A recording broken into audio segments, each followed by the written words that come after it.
T'es un mytho ou t'es pas un mytho? J'ai 3 doctorats. Il y en a qui pleurent du sang là-dessus, mais j'ai 3 doctorats.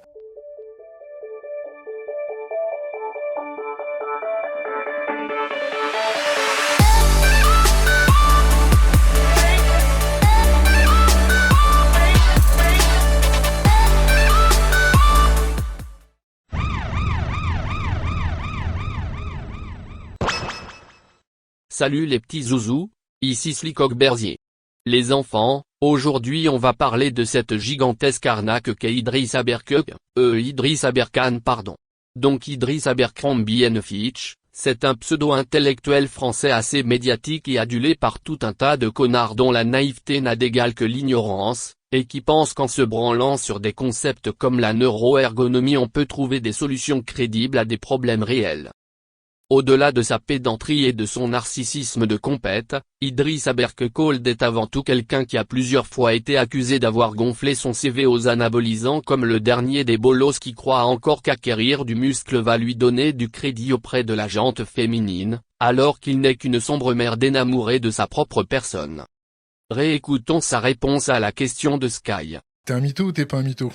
J'ai 3 doctorats. Il y en a qui pleurent du sang là-dessus, mais j'ai 3 doctorats. Et je sais que ça fait mal, parce que j'étais prédoctorant de l'école normale supérieure à 19 ans.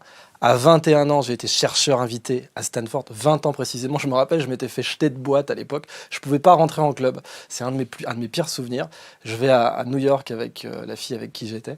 Et je savais pas, tu sais, qu'aux États-Unis, tu pouvais pas rentrer en boîte comme ça avant 21 ans. Je me suis dit, putain, je suis visiting scholar de l'université de Stanford, ils vont me laisser rentrer. Je me suis fait lourder d'une boîte à New York. Mais tout ça, c'est vrai, et je sais que pour certains, c'est très très dur à digérer.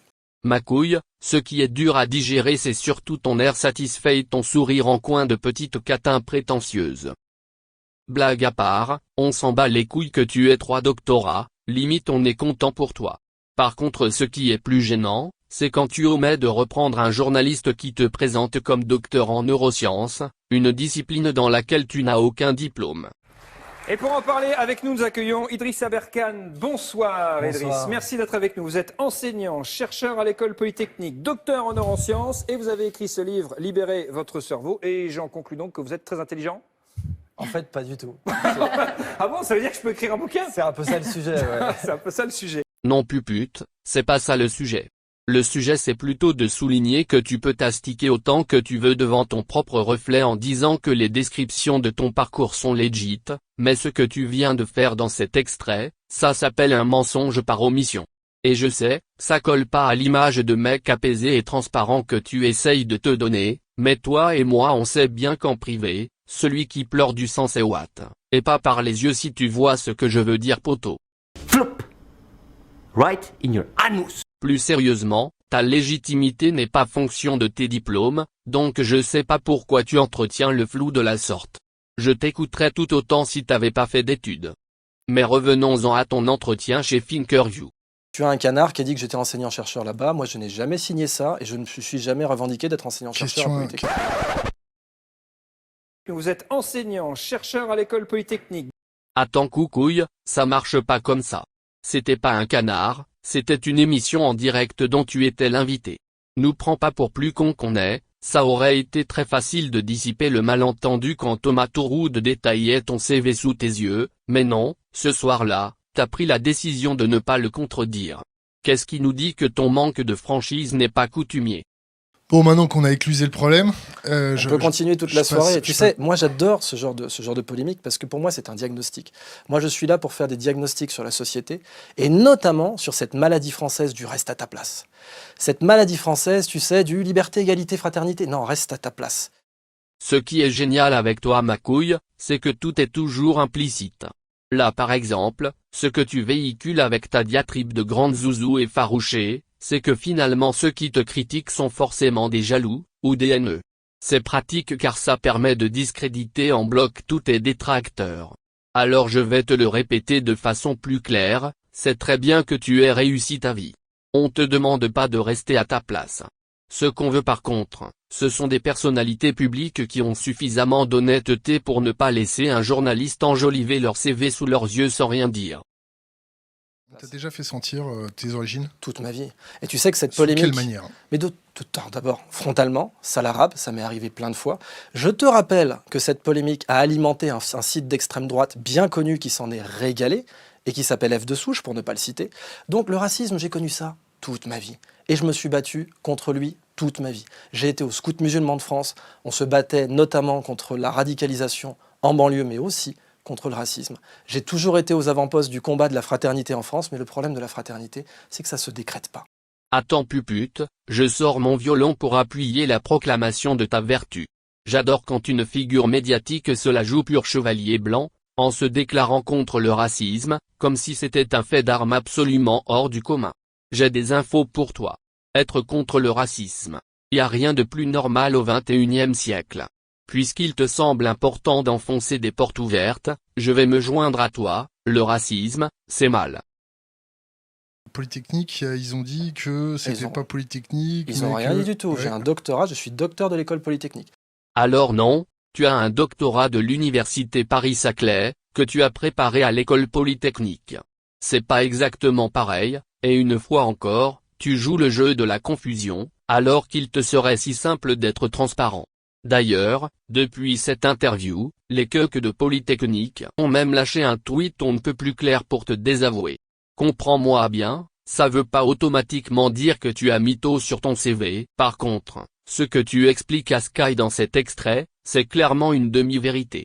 Franchement sur ce point-là je ne sais pas qui croire, mais je dois bien admettre que les précédents extraits me donnent pas hyper confiance en ta version des faits.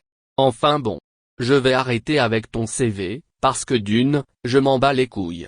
Et de deux, je te vois venir avec tes phrases du genre, les petits esprits attaquent les gens, les grands esprits attaquent les idées. Les petits esprits, évidemment, attaquent les gens, mais les grands esprits attaquent les idées. Oh là là. Vas-y quand même doucement petite foufoune. Tu devrais sans doute réfléchir un peu plus avant de faire des sorties aussi pathétiques. Si tu avais cogité 2 secondes avant de sortir ta phrase bidon, tu aurais peut-être réalisé que tu t'insultes toi-même, puisque dire que les petits esprits attaquent les gens, c'est une attaque envers des personnes, et non pas envers des idées. Si on suit ta propre logique tu es donc un petit esprit. Du coup on va continuer à remuer la merde, mais dans un autre registre puisque t'as l'air d'y tenir. Et frérot laisse-moi te dire que du côté des idées non plus, t'es pas irréprochable. Déjà, on va commencer par ton petit laïus, à base de « ridicule », « dangereux », « évident ». Toute révolution, dans l'histoire de l'humanité, qu'elle soit politique, philosophique, morale, scientifique, ce que vous voulez, toute révolution, si c'est une révolution, elle passe forcément par 3 étapes. D'abord, c'est considéré comme ridicule, ensuite c'est considéré comme dangereux, et ensuite c'est considéré comme évident. Ridicule, dangereux, évident. Alors j'ai remarqué que cette phrase arrive souvent au début de tes confs. Un peu comme pour appliquer une sorte de vaseline intellectuelle à ton audience, et les préparer à accepter ce qui vient après. En plus de ça, je suis pas sûr que ce soit factuellement vrai de dire que toutes les grandes idées sont passées par ces 3 étapes. Quid d'Internet par exemple? Ou du téléphone, de l'électricité ou de l'automobile? Ces révolutions-là, ont potentiellement été jugées dangereuses, mais pas nécessairement ridicules. D'ailleurs je vous invite à checker cette conf-là spécifiquement.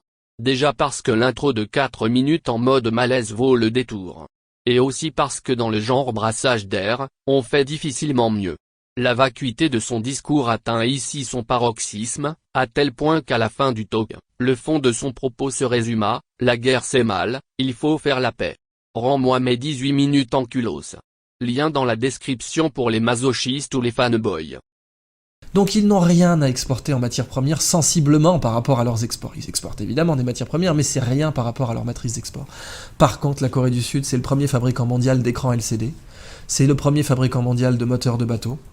C'est un très grand fabricant mondial d'automobiles. Ils exportent de la connaissance. Tout ça c'est bien joli, mais il faudra que tu m'expliques comment on produit des écrans LCD, des moteurs de bateaux ou des automobiles avec uniquement de la connaissance. Le fait est que la connaissance est effectivement un progrès important pour l'humanité, mais qu'on ne peut pour l'instant pas se départir des matières premières. Toute leur économie est basée sur la connaissance. Non mon grand nigo. Leur économie est basée sur l'exportation de produits dont la fabrication inclut entre autres, la connaissance. Réveille-toi mon petit cœur, sinon tu vas être en retard à l'école. Oh, t'as encore mouillé ton lit, mais pourquoi je peux pas avoir un enfant normal qui pose pas de problème? Tu payes tes impôts où? 40 000 en France, pour l'instant. Il n'est pas exclu que je les paye plus tard parce que ailleurs, puisque je suis expat maintenant. Mais en France, tu sais, j'ai été officier de marine en France, hein, donc j'ai une certaine fibre patriote. J'ai fait des études en France. Honnêtement, c'est un de mes plus grands regrets, mec. Si on devait me demander quel est le plus grand regret de ta vie, avoir étudié en France. Parce que l'ambiance est merdique, parce que si tu veux, rien n'est gratuit sans raison. On dit que les études sont gratuites en France, bon, c'est pas vrai, hein. Elles sont juste payées par les impôts, elles ne sont pas gratuites. Et rien n'est gratuit sans raison. Tu vois rapidement qu'en France, le principe de la justice à deux vitesses, le principe d'un monde à deux vitesses en vrai, hein, que tu retrouves dans d'autres pays mais qui existe bien en France, bah, tu le retrouves dans les études. Tu as des études à 2, 3, 4 vitesses en France. Selon d'où tu viens, selon ce que tu as fait, tu ne seras pas traité de la même façon. Et tu le vois réellement dans ce beau pays qu'est la France. Donc ça c'est mon vrai regret, mais en fait rapidement, je suis rentré en dépression. Je suis rentré dans une école dont personne n'a entendu parler en dehors de la France, qui s'appelle l'école normale supérieure. T'en avais entendu parler? Ouais, je sais que Macron est passé par là. Non, même pas. Non. Putain, si. Mais si, t'as raison, il a dû être passé par là. C'est comme ça que t'as dû savoir, tu vois, par Macron, quoi. C'est lui qui t'a appris que cette école existait. Et à l'international, si tu veux, personne ne les connaît, ce qui est tout à fait légitime en même temps. École normale. Tu le sens déjà, le concept. Est-ce que tu sens bien? Alors là, la dissonance cognitive à la française, c'est normal, supérieur. On va être supérieur dans la normalité. Est-ce que tu vois le truc? En France, ils mettent des supérieurs partout. Hein. J'ai fait l'école normale supérieure, ensuite j'ai fait une préparation militaire supérieure, et puis j'ai fait aussi l'école des hautes études en sciences sociales, haute, normale, supérieure, machin, partout. Étonne-toi après que la France croit très sincèrement être le phare du monde. Tu sais, c'est Raymond Aron qui disait depuis le temps que la France rayonne, le monde devrait avoir un sacré coup de soleil. Il avait tout décrit, ce mec, dans les années 70 à peu près. Mon lapin, je t'avoue que ta fibre patriote est pas hyper flagrante dans cet extrait. Sans rire, ces deux séquences sont hallucinantes. Le mec te parle de dissonance cognitive, mais en fonction de son interlocuteur, le fond de son discours change du tout au tout, à tel point qu'il te conclut sa tirade devant des jeunes Belges en prononçant le mot interdit, 70. Mais c'était sûr en fait! C'était sûr! En fait, Idriss est une sorte de chat de Schrödinger. Il est en même temps pour, et contre toute proposition. Blague à part, la juxtaposition de ces deux extrêmes fait penser que le gars cherche bien plus à plaire qu'à développer une vraie pensée. Il est bien plus dans la séduction que dans la réflexion. Et le peu de fond qu'on arrive à discerner est plutôt confus. Prenons le début de sa tirade en Belgique. Admettons, la France possède un système éducatif à deux vitesses, même avec ses pseudo-études gratuites. Et après? Quelle est l'alternative? Tu me feras pas croire que le système américain, avec des facs privées à plusieurs dizaines de milliers de dollars l'année, est plus juste. Et sur le fond, c'est souvent ça le problème avec Idriss. Il identifie un authentique problème, et en parle de façon assez charismatique. Mais quand tu enlèves tous les effets de style et les anecdotes, tu réalises qu'il n'a pas vraiment énoncé de solution prescriptive.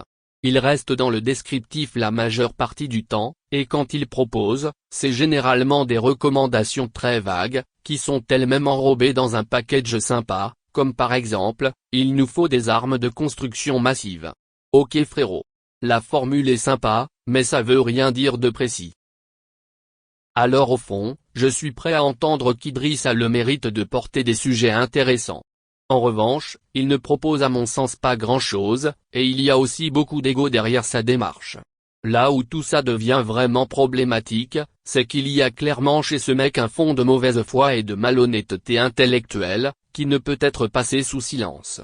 Le pire étant d'ailleurs qu'il accuse ses opposants de méfaits qu'il commet lui-même en permanence.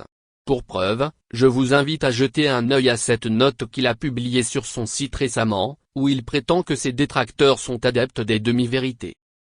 L'ironie d'une telle projection par inversion accusatoire est quand même délicieuse.